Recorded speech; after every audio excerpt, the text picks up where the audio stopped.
ನಮಗೆಲ್ಲರಿಗೂ ಗೊತ್ತಿರೋ ಹಾಗೆ ಪ್ರಜಾಪ್ರಭುತ್ವ ವ್ಯವಸ್ಥೆ ಒಳಗೆ ನಾವೆಲ್ಲರೂ ಬರ್ತಾ ಇದ್ದೀವಿ. ಅದೇನು ಪ್ರಜೆಗಳು ಪ್ರಜೆಗಳಿಗಾಗಿ ಪ್ರಜೆಯಿಂದ. ಈಗ ನೀವು ಒಂದು ಓಟ್ ಹಾಕಿ ಕಳಿಸಿದ್ದಕ್ಕೆ ನಾವೆಲ್ಲ ಇವತ್ತು ಇಲ್ಲಿ ಬಂದೆವು. ಜಾಮ ಆಗಿರ್ಬೋದು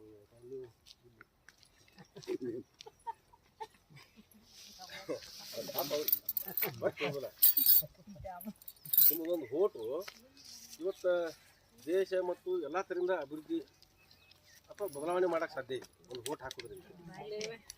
ಆ ಒಂದು ಓಟನ್ನು ವ್ಯವಸ್ಥಿತವಾಗಿ ಕಸ್ಕೊಳ್ಳುವಂಥ ವ್ಯವಸ್ಥೆ ಹುಂಡ ನಡೆಸಿದ್ದಾರೆ. ಹೆಂಗಂತಂದ್ರೆ ನೀವೆಲ್ಲ ನೀ ಹೇಳಿದ್ರಿ ಆಗಲೇ ನಮ್ಮ ಅಜ್ಜ ಅಂದು ನಮ್ಮ ಅವಂದು ಇವನ್ನೆಲ್ಲ ಕೇಳಾಕತ್ತಾರ್ರಿ ಅಂತ ಹೇಳ್ತಾರೆ. ಅವ್ರನ್ನೆಲ್ಲ ಈ ಹಿಂದೆ ಕೇಳ್ತಿರ್ಕಿಲ್ಲ, ಯಾರು ಅವನ್ನೆಲ್ಲ ಕೇಳ್ತಿರ್ಕಿಲ್ಲ. ಈಗ ಅಪ್ರಸ್ತುತ ಅದನ್ನೆಲ್ಲ ಕೇಳಕ್ಕೆ ಹೋಗ್ಬಾರ್ದು. ಇವತ್ತೆಲ್ಲ ನಮ್ಮ ಗ್ರಾಮಗಳು ನಾವೆಲ್ಲ ನಮ್ಮ ಪ್ರಜೆಗಳಿಗೆ ನಿಮ್ಗೆ ಓಟಿನ ಹಕ್ಕ ಐತಿ. ಓಟ ಬೇಕಾದಾಗ ಹೋಗಿ ಹಾಕೋಬೋದು, ಬೇಕಾದಾಗ ಹಾಕೋಬೋದು, ಬೇಕಾದ ಪಕ್ಷದ ಹಾಕೋಬೋದು, ಸ್ವತಂತ್ರ ಐತಿ. ಮುಂದವ್ರಿ ಸ್ವತಂತ್ರ